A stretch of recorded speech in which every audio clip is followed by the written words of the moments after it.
crowds gathered around him. As he was also, he again told them. The Pharisees approached him and asked, "Is it lawful for a husband to divorce his wife?" They were testing him. He said to them in reply, "What did Moses command you?"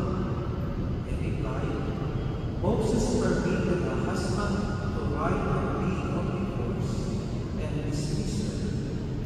But Jesus told them, "Because of the hardness of your hearts, he wrote you this commandment.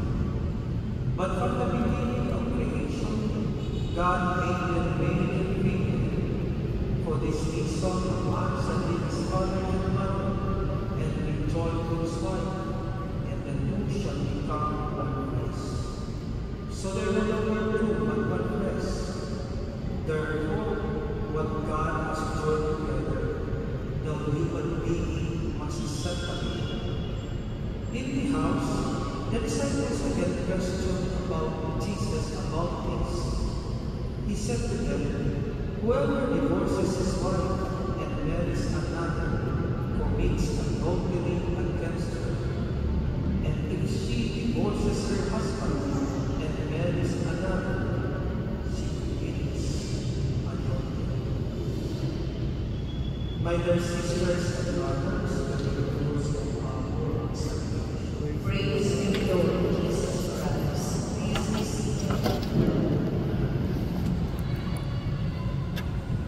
Sa tuwing sa pag-aabot, hindi nagkakot Diyos. Masakit at may ako. Pero pagkukunin ang dahilan kung taon-tanin ako'y nagtago. Kumbinsin ako kaya ako at manisistan ko na talagang inabot ako ng Diyos kasi ako nagsimbang sa sarili pangakulan na maglingkod ni Kristo, maglingkod sa salitang simbahan. As I was saying, marriage is hard. The reason why marriage is hard is because it is not about happiness. Marriage is about holiness. Kailangan mo magaling susuwayan na magagawa. Apunan mo ang dahilan, hindi magagaling ka. Kailangan ng beses ang pinsasang dahilan. Bakit na ako makakapag? Marriage is not about happiness. Marriage is about holiness. And what is holiness in marriage? Holiness in marriage is about an imperfect husband, an imperfect wife who absolutely refuse to give up on one another. That is holiness in marriage.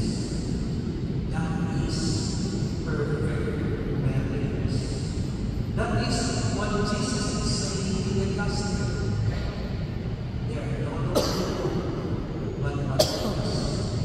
What God has joined together, let no one separate. Many enter marriage looking for perfect love. But remember this, God uses marriage to perfect your love. Marriage is not about finding the right person. It is becoming the right person for the person that you love, your spouse. And marriage is not about being served. It is about serving. Marriage is therefore difficult because it is not just about relationship. Marriage is a mystery. When you say mystery, it is forgetting yourself and rendering total service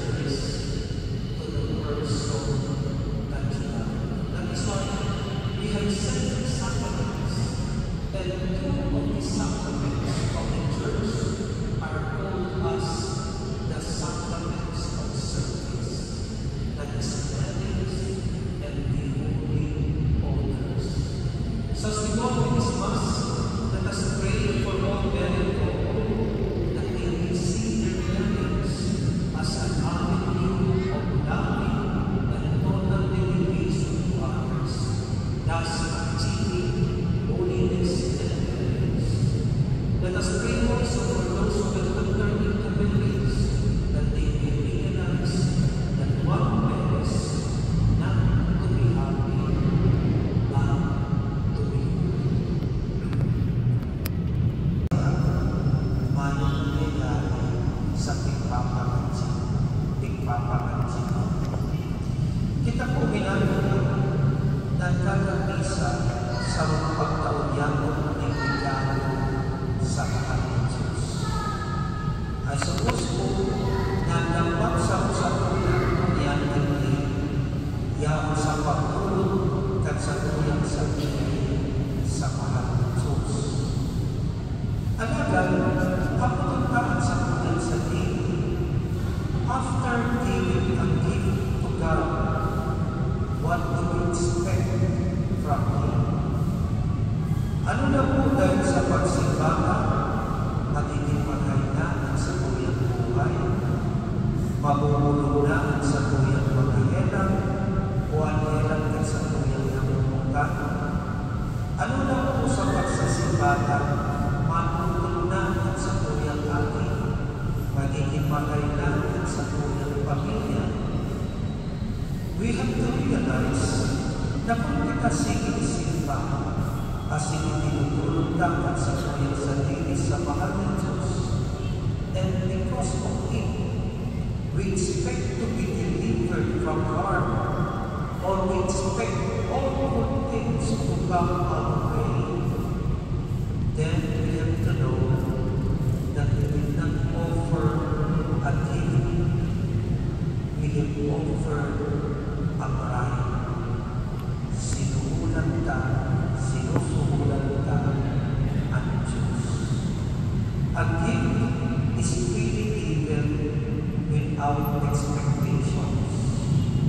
We are here to offer a gift to God without expecting anything from Him as a reward. And this gift becomes even more meritorious and beautiful when in return the cross is given to us. As such, the temptation of writing the Lord is also greatly diminished. So let us ask ourselves, why are we here?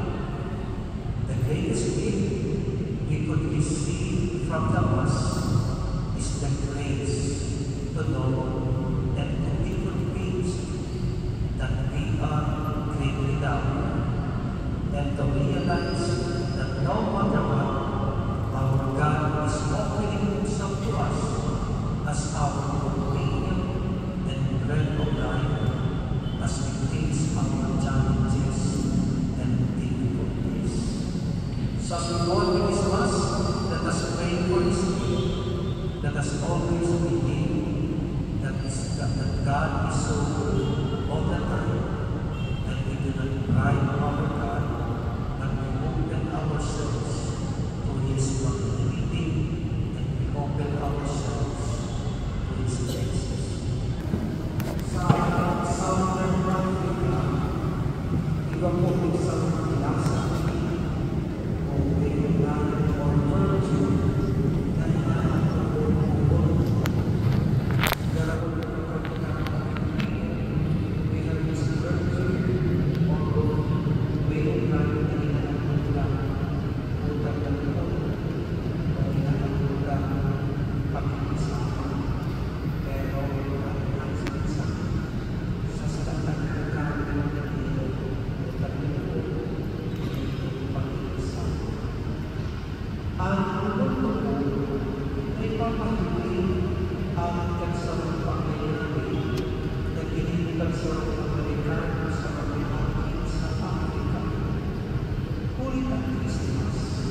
Nagpunta siya sa pagpapalagay para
Tinulad si Marcos as a solitary